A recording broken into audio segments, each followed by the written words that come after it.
नमस्कार, सत श्री अकाल, राम राम सा, खम्बागणी, वणक्कम, प्रणाम। आप सभी का ऑल्टरनेट मीडिया में फिर से स्वागत है।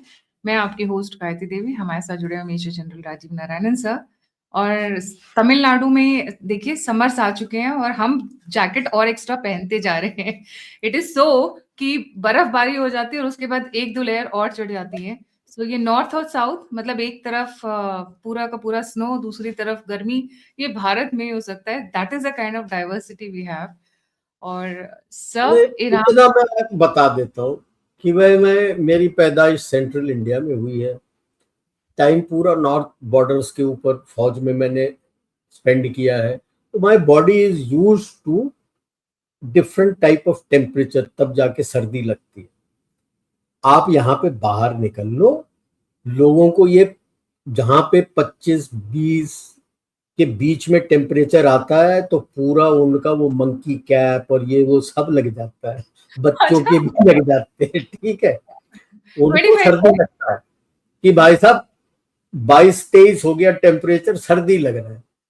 जब मेरे वाइफ को भी अब होने लगा है, उसको सर्दी लगने लगा है। वो तो यहीं की पैदाइश है, आई थी थोड़ी देर मेरे लिए बॉर्डर में, अब वापस यहाँ आ गई है।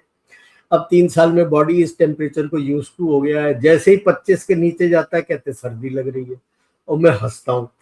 मैं और मेरी बेटी बेटी वीडियो कॉल में यूएस से बात करती है, हम दोनों हंसते हैं। कहते कौन सा 24 तो टेम्परेचर है, 23 तो टेम्परेचर है, कौन सी सर्दी हो रही है? कोई तो सर्दी नहीं है।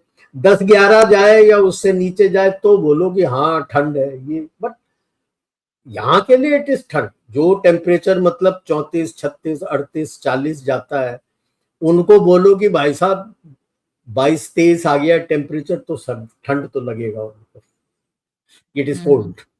It is cold. So it's sir. a it's a matter of how your body gets used to what temperature. Sir, India EU trade deal की ठंडी के आगे ईरान की गर्मी लगता है ठंडी हो गई। मैं ये बोलना चाहूंगी क्योंकि इतनी गर्मी के आगे ईरान वाली जो मैटर था न्यूज़, वो ठंडा हो गया। देखो, वेनेजुएला और ईरान ये है चाइना के ऊपर एनर्जी कंट्रोल करने। वेनेजुएला का पासा तो उसका फेल हो गया, क्योंकि उसने प्रेसिडेंट को लेके तो आ गया, तेल कंट्रोल करना था। ठीक है, चाइना को मुफ्त में जो तेल जा रहा था वो बंद हो गया, तो वो सोचा उसके कंपनियां आ जाएंगी, चौकड़ी मार के बुला लिया कि मैं ऑक्शन कर रहा हूँ। उसके खुद के कंपनियों ने ठेंगा दिखा दिया कि हमने तो वहां पे हाथ नहीं लगाना, तेल ला के दे सकते हो तो तेल दे दो हमको, हम तो नहीं जाते वहां पे उसको रिपेयर करने के लिए, क्योंकि पूरा कचरा हो रखा है उसके सिस्टम का पूरा। तो वो जैसे ही थोड़ा लगा हाँ चीन को अब पैसे दे के खरीदने पड़ेंगे, मेन उसका ईरान में एक और फोकस है, साइड फोकस, कि भाई जो तेल तकरीबन 23 से 25% तेल ईरान का जाता है to China. China is the biggest buyer of oil from Iran. Oil के ऊपर वो कंट्रोल करना चाहता है, ताकि वो चाइना जो रेयर अर्थ के ऊपर उसको धमकी देता है, वो उसको एनर्जी से धमकी दोबारा दे सकता है कि अगर तू ये करेगा तो तेरा मैं तेल निकाल दूं। एक वो है। दूसरा कि जहां जहां उसके पास तेल का कंट्रोल आ जाता है अपने देश से बाहर, क्योंकि उसके देश से तो कोई खरीदता नहीं है, तो उसमें मैं फोर्स करूंगा कि डॉलर में सेल हो तो कुछ तो पैसे मेरे पास आए। इकोनॉमिकली बहुत मुश्किल घड़ी में है यूएस। 38 ट्रिलियन उसका डेट है। हर पिछले साल उसका 5 ट्रिलियन डेट बढ़ा है। मूडीज एनालिटिक्स है, एक यूएस का कंपनी है, और उसके खुद के जो इकोनॉमिस्ट हैं वो कहते हैं, कोई 71 दिन कहता है, कोई 75 दिन कहता है। 71 से 75 दिन, हर 71 के 75 दिन के बीच में 1 ट्रिलियन का डेट बढ़ रहा है यूएस। मतलब तकरीबन 5 ट्रिलियन डेट और बढ़ गए, which takes you to 43 trillion.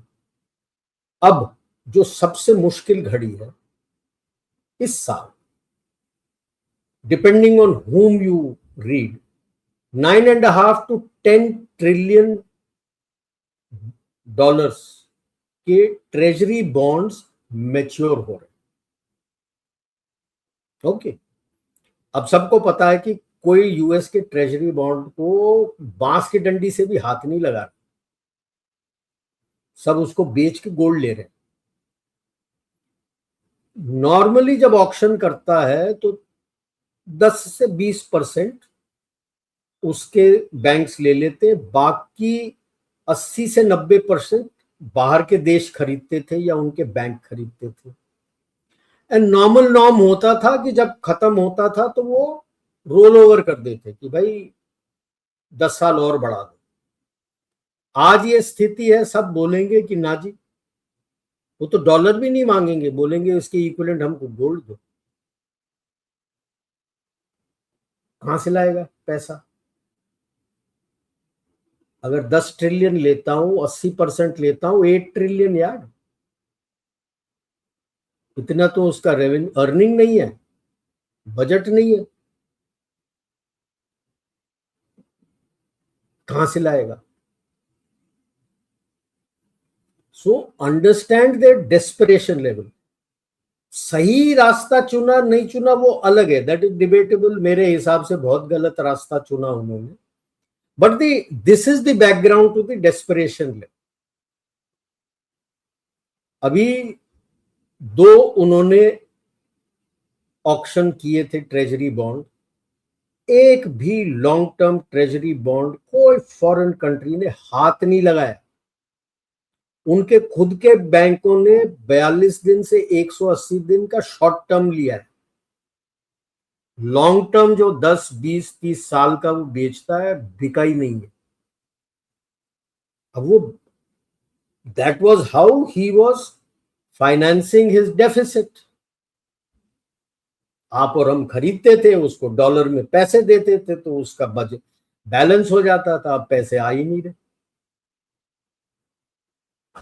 क्योंकि कोई ट्रेजरी बॉन्ड खरीद नहीं रहा, बेच रहे हैं सब। उसके खासम खास दोस्त जापान, साउथ कोरिया सब बेच रहे हैं, चीन और हम तो बेच ही रहे हैं। एक साल में हम $50 बिलियन ड्रॉप कर चुके हैं। तो ये ईरान का खेला इसलिए है, ऐसा नहीं कि आईआरजीसी आज गंदा हुआ है यार, शुरू से ही ऐसे ही था। वो कौन सा अंतर था?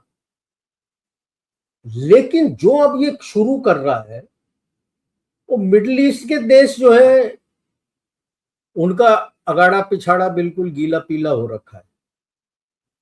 Saudi Arabia, UAE, Kuwait, Qatar, Bahrain, सारे डरे हुए हैं। तुर्की कहते कि नहीं जी फायर मत करो, क्योंकि उनके पास बेसिस है। जिस जिस देश में बेस है, ईरान ने बोला है भाई साहब, जहां से यूएस या ईरान इजराइल मेरे ऊपर फायर करे, मेरे मिसाइल तो आपके ऊपर गरजे। आपके बेस से आया या नहीं आया, मुझे उससे कोई मतलब। और उसके मिसाइल, आईआरजीसी के मिसाइल से डरते हैं। तो ये जो धक्का दिया है, प्लस गाजा में जो बोर्ड ऑफ पीस बना रहा था, जो अभी पूरा उसका टेम्पलेट ही चेंज कर दिया है कि ग्लोबल कॉन्फ्लिक्ट करेगा, that has given more turbulence than stability. तो अब कल वो कह रहा था कि नहीं एक और एयरक्राफ्ट कैरियर आ रहा है, वो तो पहले ही बताया था कि एक निकाला था अपने Abraham Lincoln from Manila to come here, वो तो पहुंच गया, गल्फ ऑफ ओमान के पास बैठा हुआ। वो जैसे ही अपने मलाका स्ट्रेट से निकला, तो उसमें बताया भी था, मैं उनका आरविन करके ईरानियन शिप था, वो उसके साथ जा रहा था। उससे जब जैसी इनकी फ्लीट निकल गई, इनके पास एक ऑटोमेटेड इंफॉर्मेशन सिस्टम होता है जो आपका जीपीएस ट्रैक करता है, वो बंद कर, दे वेंट डार्क, ताकि ईरान को पता ना लगे कहां है। नो कम्युनिकेशन, सारा कम्युनिकेशन जो पुराने जमाने में लाइट और वो सबसे होता था, उससे हो रहा था। और हम टैंक में जब जीपीएस नहीं था तो अपना कंपस और जायरोस्कोप से चलते थे, वो पुराने सेक्सटेंट स्टार से लेके सेक्सटेंट और जायरोस्कोप पे चलते, अभी भी डार्क है, नो मैसेजिंग। ताकि ईरान को पता ना लगे कि वो कहाँ है। उसके पास क्लेम करता है वो, he has the anti aircraft carrier missiles उसके खुद का, वो दे आर हाइडिंग। कल उसने क्लेम कर दिया एक और एयरक्राफ्ट कैरियर आ रहा है। तो मैंने पहले भी बताया था, वेस्ट कोस्ट से उनके 3 जहाज निकले थे एयरक्राफ्ट कैरियर, आइशेनावर, थियोडोर रूसवेल्ट और जॉर्ज बुश। एक का तो पता था वेस्टर्न पैसिफिक में आएगा क्योंकि ये निकल के गया है, दूसरा भी वेस्टर्न पैसिफिक में गया है, ताकि वहां 3 हो गए, यहां 2 हैं। अब वो कह रहा है नॉर्थ अटलांटिक में, मेडिटेरेनियन में 1 होता है, 3 2 5 1 6, नॉर्थ अटलांटिक में एक और भेज रखा है 2 8, टोटल है इसके पास 10। 11वां जो है वो अंडर डीकमिशनिंग है, उसका कॉन्ट्रैक्ट वगैरह सब हो चुका है, यूएसएस निमिट्स।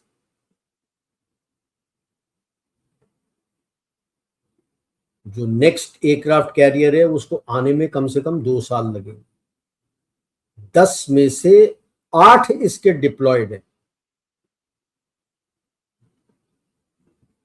और किधर डाल देगा? सुनने में आ रहा है अभी प्लान कर रहा है एक और मेडिटेरेनियन में डालने के लिए, दबाव डालने के लिए ईरान के। इस दबाव से आईआरजीसी क्यों डरने लगा? 2 चीज है, एक B-52 बॉम्बर्स इसने मेनलैंड से काफी, आई थिंक 2 स्क्वाड्रन शिफ्ट करके डिगो गार्शिया में भेजा, और उसके F-15 एयरक्राफ्ट हैं fighters, which are also SIGINT, ELINT and carry all bombs, that he has moved forward to Jordan. Jordan एक अकेला है जिसने ये नहीं बोला है कि मैं ओवरफ्लाइट वगैरह नहीं दूं। अब B-52 तो बहुत ऊपर से जाता है, सऊदी अरेबिया के ऊपर से जाए या यूएई के ऊपर से जाए, किसको क्या पता लगता, रोक पाएगा? या उसके थ्रू जाना भी नहीं है, he'll go through gulf of Oman and strike. Israel वाला है वो सीरिया और इराक के ऊपर से आके बम्बार्ड कर दे। जो मेडिटेरेनियन वाला है वो भी इजराइल, सीरिया, इराक, उसके ऊपर जाके बम्बार्ड करेगा। किसी न किसी टाइम बम्बार्डमेंट तो होना। आई वॉज एक्सपेक्टिंग शायद अभी कर दे, जब हमारा ईयू का डील साइन होना था, उसने नहीं किया। किस चीज के लिए रुका? क्योंकि ये जो डिसरप्शन करना है इस इलाके में, इस इलाके को फोड़ना है उसे। It is in the interest of everybody. अब चाहे सऊदी अरेबिया कुछ बोले, चाहे यूएई कुछ बोले, चाहे टर्की कुछ बोले, जो बोले, जब यहां पे डिसरप्शन होगा तेल के प्राइस विल गो अप। तो जो ऑयल के ऊपर डिपेंडेंट है उनको फायदा है। यूएई का एक पोर्ट है फुजैरा वाला, जो एमिरेट है, 7 एमिरेट्स फॉर्म यूएई। तो ईस्टर्न मोस्ट जो ओमान के पास है इस Fujairah, Fujairah is outside the Gulf, Fujairah is in the Gulf of Oman, Hormuz straits के बाहर है वो फुजैरा से निकालेगा, ओमान से निकलेगा। Saudi Arabia was already working on a pipeline to get towards the Red Sea, क्योंकि Iraq का देखना है कि क्या will he connect and lift it up through the Kurd area and take it out through Turkey, that pipeline, northern pipeline, because then जो Persian Gulf के थ्रू shipping है वो बंद हो जाए। हमने अपना ऑल्टरनेट देखना। कनाडा आ रहा है, आप वहां से ले लो, तो यूरेनियम, एनर्जी, आपके रेयर अर्थ, सब चीज के लिए आ रहा है, स्टूडेंट्स सबके लिए आ रहा है। Suddenly you don't find any Khalistanis coming out on the streets in Canada. जो हर दूसरे तीसरे दिन निकल के आते थे, सब बंद हो गए। पैसा बंद हो गया। आपको यूके में दिखता है? नहीं। उसके विपरीत वहां से नैरेटिव्स निकल के आ रहे हैं, शायद निज्जर के और पनून के अगेंस्ट केस हो जाए on organised global criminal gang. Terrorist फिर भी नहीं बोल रहे, ठीक है ना? तो वही कहावत है ना, जब जरूरत पड़ती है इंसान को तो वो तो गधे को भी बाप बना ले। हम तो फिर भी अच्छे लोग भारत हैं। भारत तो भारत है। अब इसका बोर्ड ऑफ पीस का जरा देखते हैं क्या है। पहली बात तो वो देश वाले बुरा मानेंगे, ऐरे गहरे नत्थु खैरों को ले रखा, who bring no value anywhere to the table, और जिसमें से 11 ओआईसी के हैं, वो टोटली एंटी इजराइल। किसको भरोसा होगा कि यार ये ढंग का काम करेंगे?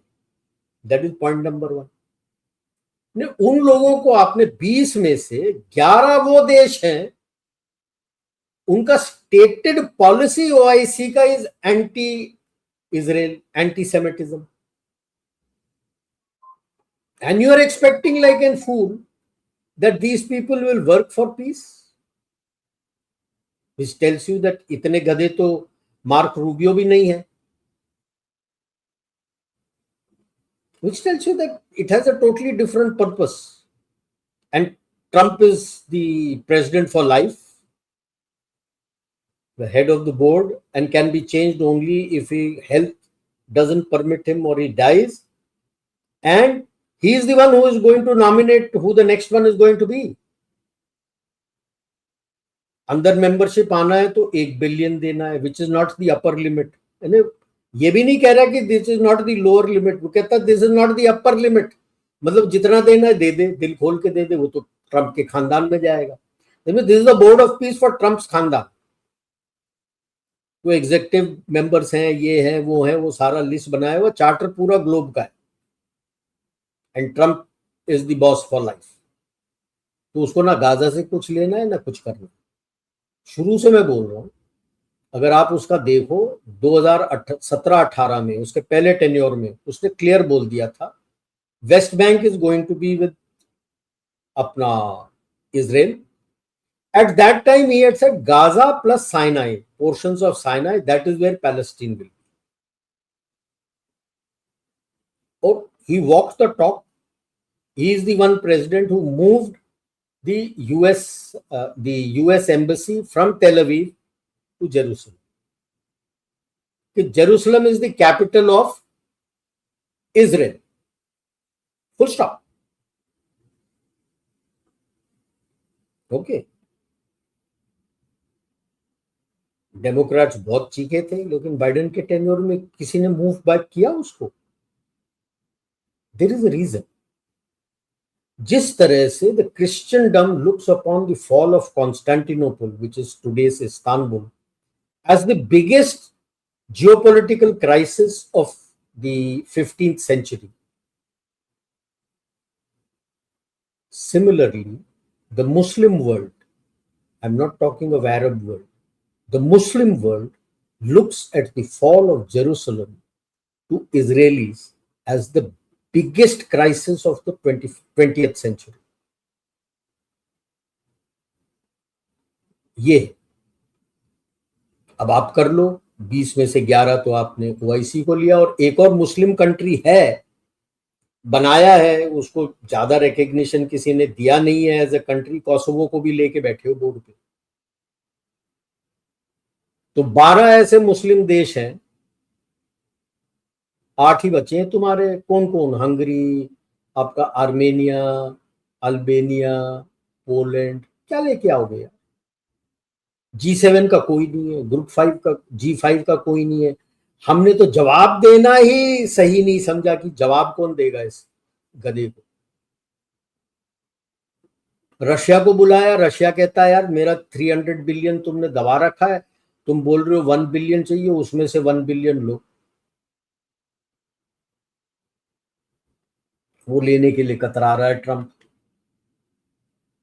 That will open a different Pandora's box. तो प्रॉब्लम ये है इजराइल और गाजा, गाजा में लड़ाई चली जा रही है। Israel has already launched a very big offensive last couple of days. उनका एक कहते हैं हॉस्टेज अभी भी बचा हुआ है जो दिया नहीं है वापस। So they have launched a full scale operation. वो तो मार्क काट चल रहा है अभी कि डेड और अलाइव हमको वो बंदा चाहिए। तो कोई रिपोर्ट कर रहा है उसको? नहीं।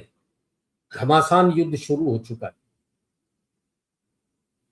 अब आप बता दो ये घमासान चल रहा है, उसमें आपने ईरान के ऊपर हमला कर दिया।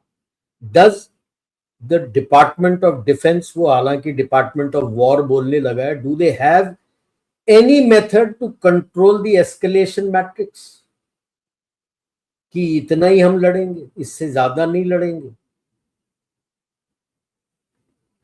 फर्ज कर लो 2 डर्टी बॉम्ब ईरान ने फेंक दिया, one into Israel, the other into Saudi Arabia या कतर या वेरेवर। अब बताओ आप क्या करोगे?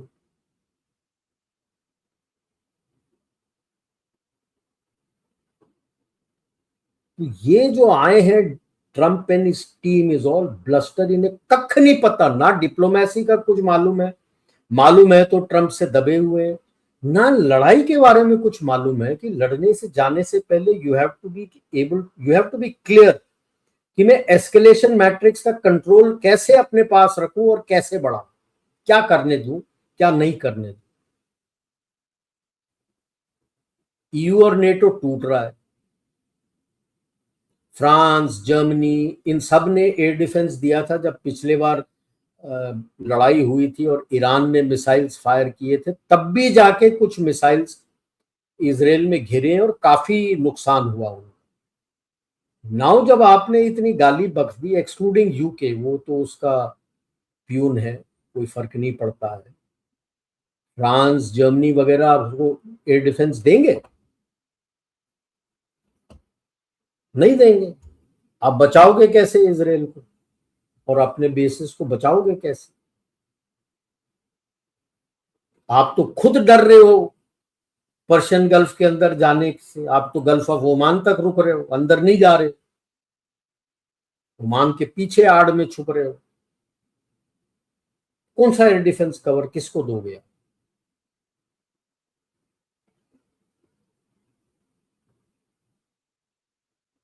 अच्छा, इसका प्लान क्या है? लार्जर प्लान ये इस बार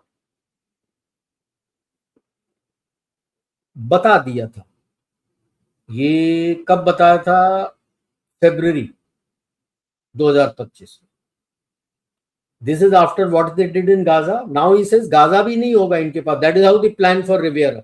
2018 में रिवियरा टाइप नहीं था, कहता उसको करूंगा, I will help them, they will become very nice and I will look at how we can convert to Riviera. अभी तो प्लान क्लियर है कि गाजा स्ट्रिप में कोई हमास, कोई पैलेस्टीन नहीं होगा। It will be his land and they will make a Riviera and Trump Towers and everything owned by his people. Jared Kushner is there, who runs that construction business. वो चलेगा। ये जा रहे हैं, इसका प्लान है नॉर्थ साइनाई में around El Arish करके एक जगह है, about 50-60 miles west of the Rafah border. Port है, प्लस वहां से खींच के एक और पोर्ट आ जाता है। दैट इज द इलाका where he wants the Palestinians to go. Egypt पहले मना कर रहा था, उसका आर्म ट्विस्ट करके मना लिया, but the rest of the countries are not in agreement with it. Like I told you, Muslim countries feel Jerusalem is theirs.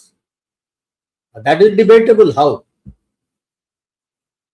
अरे भाई, आपका प्रॉफिट मोहम्मद तो मक्का में मजा था, आपको तो तब जेरूसलम करके जगह है, आपको तो पता भी नहीं था, कुछ नहीं पता था। It was only in the 12th century when you captured Jerusalem, then you concocted this theory that he went to heaven from Jerusalem, and that also from the same place where the Temple of Solomon is.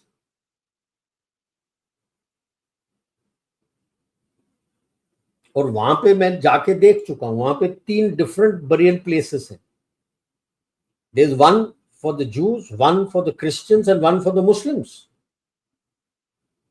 These 3 look upon that area like हम अपना वाराणसी देखते कि वहां अगर आपकी मृत्यु होती है और आपकी अंतिम प्रक्रिया वहां पे होती है तो आप काफी ब्लेस्ड हो. He is looked upon as like that. Based on what? Yeah? He died 6 centuries before he even knew that there is a place called Jerusalem. But now that is the faith they have. अब 800 साल का faith है उनका. And they feel that is the biggest catastrophe that has ever happened in their life, that they lost control of Jerusalem. And they want Jerusalem. अब आप बोल रहे हो कि जेरूसलम तो पूरा ईस्ट बैंक वेस्ट बैंक कुछ नहीं होगा, everything is going to be the Jews and you will be out in the desert, in Sinai desert. Complete U-turn. Yeah. तो कहां है ये पीस प्लान तुम्हारा?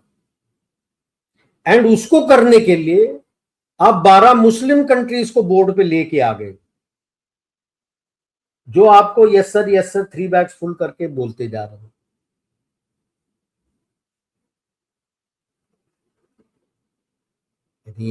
Amazing. There is another school of thought. He is doing all this to redraw the borders of Middle East, क्योंकि घमासान होगा, खून की नदियां बहेंगी, like it happened in First World War. The current borders were drawn at the end of the First World War after a bloody battle with the Ottomans in this region. मेरी unit भी लड़ी है वहां पे. And now you are going to do this and make who fight whom? Because you thought the Sunnis will fight the Shias, and you now find the Sunnis are chickening out.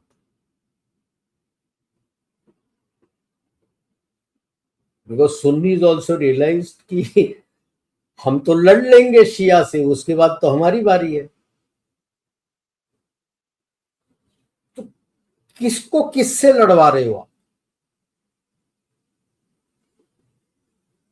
अगर आप चलो strike करके आपने leaders को निकाल भी दिया, that is the grouse that Israel has with Trump ना. उसने गाजा से पूरा अटेंशन ईरान पे डाल दिया है. गाजा के बारे में तो बात भी नहीं करता smart strategy. Other than Riviera, क्योंकि वो चाहता है कि मेरे को ईरान का तेल मिल जाए. अब ईरान इज नॉट वेनेजुएला. अब if you ask the locals, yes, they are very anti the IRGC. They are very anti of any other foreign power coming and wanting to take control of their oil. तो तुम अंदर घुसोगे तो IRGC के साथ ही नहीं, जो आम जनता है वो भी लड़ेगी तुम्हारे विरुद्ध. तो पूछेगी भाई तू कौन, तू तो खामखा, मेरी लड़ाई IRGC है, ये तेल मेरा है, तेरा थोड़ी है, तू कौन है मेरे को बोलने वाला कि ये यहां से जाए. पतली गली से निकल. अब this is what I am saying, it is going to explode. आप चलो ठीक है, targeted strike, Mossad is very good, Shin Bet is very good, they will find out the locations, आप उनको ठोक दोगे, ठीक है. Then what? Then what? क्या करोगे? 12 दिन की लड़ाई में आपने IRGC के लीडर्स को तो ठोक दिया था. IRGC मरा? नहीं मरा. उनकी आर्मी जो है, अर्तेश है, उनके भी 1-2 लीडर्स को मारा था आपने. Did the army fall apart? No. आप वो चैंपियन रेजा पेल्वी को लेके आ रहे हो, वो तो 2 दिन में खत्म, मार देंगे, जनता ही मार देगी उसको कि भाई तू अमेरिकन को लेके आया, how are you telling that you will give the oil to the American, वो तो जनता ही जला देगी उसको. तो now he is painted himself into a corner.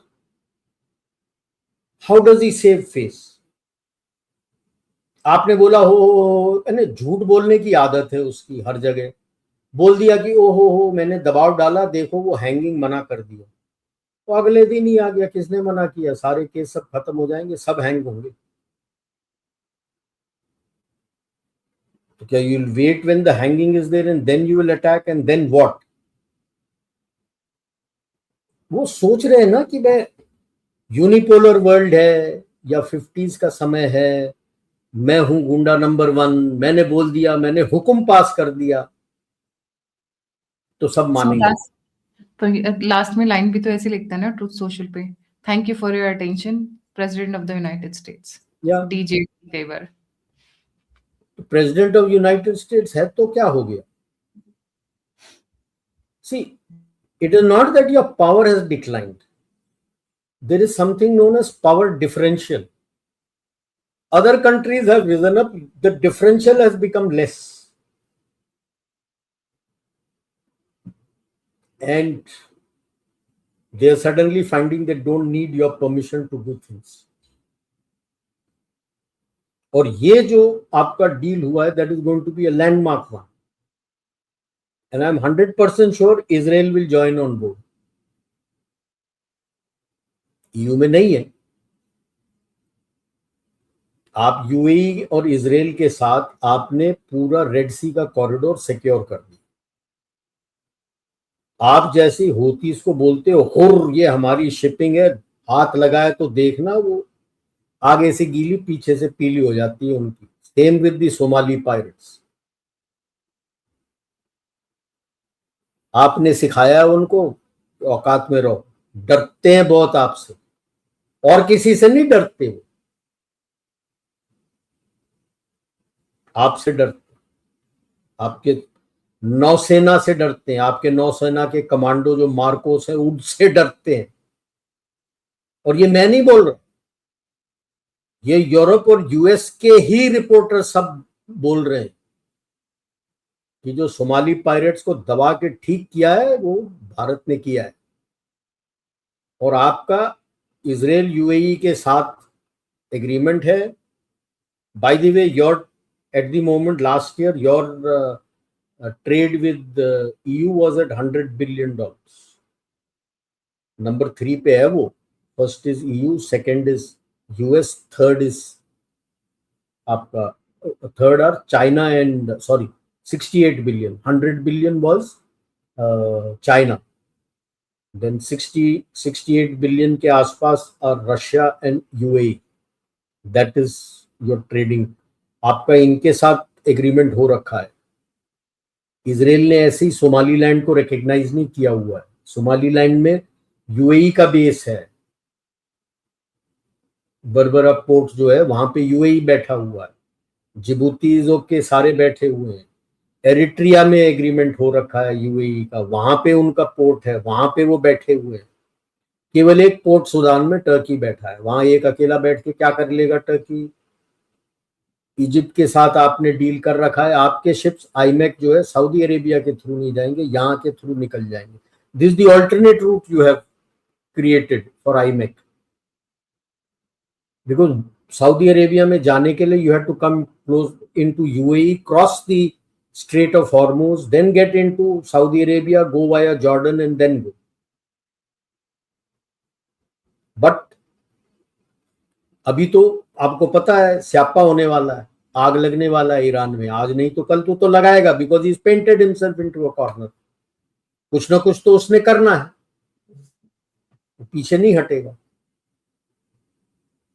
तो then you have this alternate route going through the Red Sea, Mediterranean, one link going straight to Europe, the other link going to Israel. So you have Israel, you have Greece, you have Cyprus and you have Europe. सब कुछ जाएगा आपका यहाँ से. Before you did the EU deal, you made sure that you had secured the route to shipping lane to Europe. That was very flag follows the silver. शुरू में भी मैंने ये बताया था, जिन्होंने सुना है याद रख लेना. Flag follows the silver. आपने पहले फ्लैग डाल दिया, अब सिल्वर आसान से जाएगा. Flag follows the silver. Nice जी. आप अपना ट्रेडिंग रूट्स के लिए तो आपने अपना बचाव करके रखना है, कोई ना कोई जो आप आज के तारीख में बल्क, आज के तारीख में क्या, since ancient times maritime shipping आपका होता था, and you had to look after your maritime shipping. आपके एजेंट्स बैठते थे. You had agents all the way up to Italy. About 3 years ago they were doing some digging somewhere. They found a copper plate in which was the engraving of Ravan's battle with Jatayu.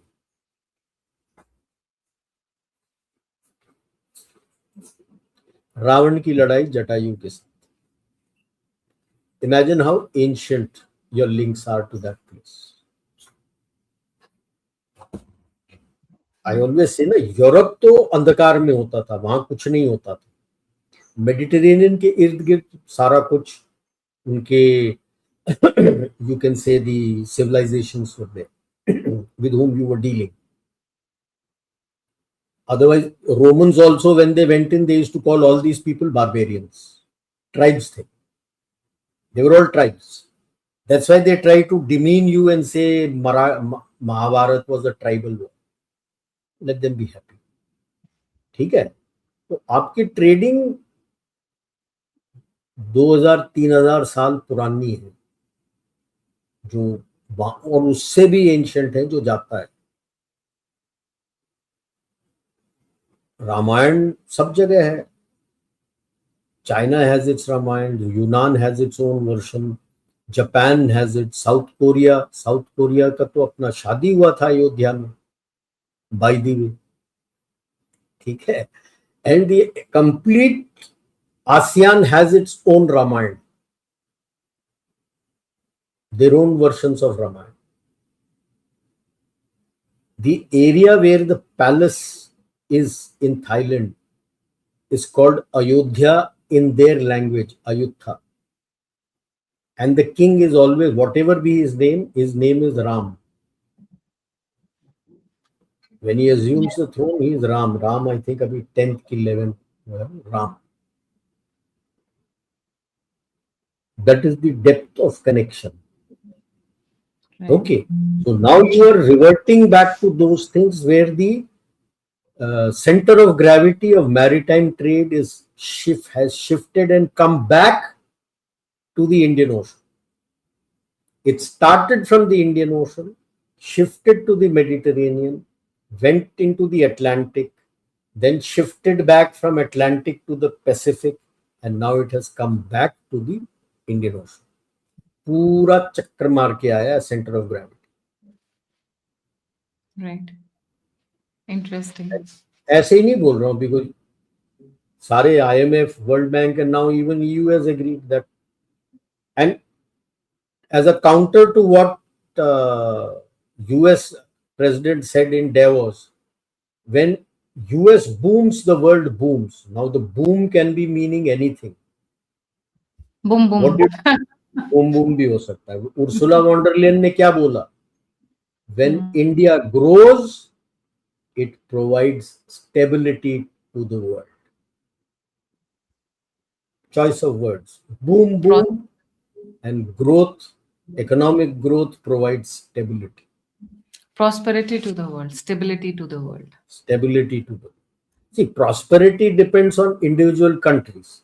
If you provide them stability, then the environment है वहां पे उसके prosperous होने के लिए, वो उनके लोगों के काबिलियत के ऊपर है. बाहर से हम केवल stability दे सकते हैं, and which is what is I call it the concert of multipolarity with multiple currencies. There is no single currency. This is a play on concert of Europe. Napoleon के लड़ाई के बाद 1814-15, 14 में एल्बा गया था, फिर वापस आया था, फिर 15 में वाटरलू हुआ था. There was a series of discussions held, and Metternich करके हैं, Count, some call him Prince Metternich. He was a German, but he was a foreign minister of Austrian Empire, Austria. And France को हरा के France का king आ गया था वापस. So he gave it the 5 powers, that is UK, France, तब Germany नहीं था, Prussia, Austria, Austro Hungary empire अभी बन रहा था, बना नहीं था, एंड रशिया. और इनमें बैलेंस ऑफ पावर को he had called it the concert of Nations और कॉन्सर्ट ऑफ यूरोप. उसी को प्ले को चेंज करके मैंने कॉइन किया कॉन्सर्ट ऑफ मल्टीपोलैरिटी, जो हम बोल रहे, कॉन्सर्ट ऑफ मल्टीपोलैरिटी. एंड उधर पे जब कॉन्सर्ट ऑफ नेशंस हुआ था, कुछ समय बाद pound became the fiat currency. Okay, here you are telling there is no fiat currency, there will be local currencies. हम लोकल करेंसीज में डील करेंगे, and there will be one central bank which is going to do it. And more people will love to come to the table for this. ठीक है, लेकिन हमें जब ये Iran में गदर होगा और गाजा में गदर होगा, आप देख लेना, हमारे यहां पे बहुत गधे हैं जो सड़क पे आए. You have to be ruthless with them कि ये हमारा प्रॉब्लम नहीं है, देश का प्रॉब्लम. सिमिलरली एनर्जी का टर्बुलेंस होगा, इसीलिए हम अभी डील कर रहे हैं. देख लो, कनाडा से भी आ रहा है, we are in talks with Venezuela also, Africa से भी हम ले रहे हैं. तो you have to diversify out of the Gulf region. Then of course जितना जल्दी हो सके हमारे ट्रीटीज को एक्चुअलाइज करके put it in motion. Be careful for the turbulence. So internal security में your modernization, capability development of security forces. मैं केवल फौज की बात नहीं कर रहा हूं, security forces, that is the police forces, all your police forces and your military. And police forces, when I'm saying, I'm not talking just of CAPF and NIA, I'm talking of our police forces also, because they will create a lot of law and order situation also. तो वो अभी national grid बना है. I am happy, I heard that they are going to infuse it with AI. All this will be part of your Raksha Kavach. और बाहर से जो भी हमले आएंगे उसके लिए सुदर्शन कवच बन रहा है आपका. तो रक्षा कवच एंड सुदर्शन कवच, ये बहुत जरूरी है कि जितना जल्दी हम करें. It is better to be prepared. It is better to be warned and be prepared than to repent later. तो ये कहना था मेरे को. ये अभी फटेगा, कब फटेगा देखते हैं. मे बी जब चलेगा नहीं इसका, क्लोजर टू दी इलेक्शंस शायद फटे. उनका मिड टर्म इलेक्शंस अक्टूबर नवंबर में है, या उसके पहले फटे. सोचे कि मैं कर सकता हूं, पहले फटे और फिर बोले देखो मैंने ये किया, मुझे वोट दो. लगता नहीं है वोट मिलेगा, because the backlash will be enormous. So ये हटने वाले हैं नहीं, हटी है ये. एंड मोदी जी सही, यानी एक फिलॉसफी उनका बड़ा अच्छा लगा मेरे को, मोदी जी का, EAM का भी. बड़ा सिंपल चीज है, never argue with the fool, because he is going to bring you down to his level and beat you on experience. समझ के, क्योंकि उसको फूल रहने का एक्सपीरियंस है. So don't argue with him, तो चेस्ट थंपिंग नहीं करना. जो करना है चुपचाप से करो. वो कहता है हाँ अच्छा जी ठीक है छोड़ दो. Never argue with. ठीक है, so I land. Thank you so much sir. Never argue with a fool. So remember, Modi ji मुंह नहीं लगाते हैं. बिल्कुल, because fool will bring you to his level. उस लेवल में उसको बहुत एक्सपीरियंस है, आपको थोड़ी है. And he will beat you on experience there. तभी वो ट्रम्प के इसको मुंह नहीं लगाते, बेचारे वो फोन करता रह जाता है. जी. Thank you so much sir for joining. जाने से पहले व्यूअर से रिक्वेस्ट है, please don't forget to like, subscribe and share the alternate media. अगर आप मुझे सहायता करना चाहते हैं तो सभी लिंक्स डिस्क्रिप्शन बॉक्स में, आप मुझसे जुड़ना चाहते हैं तो सभी ईमेल आईडीज डिस्क्रिप्शन बॉक्स में। इसी के साथ जय हिंद, जय श्री राम, हर हर महादेव। जय भारत।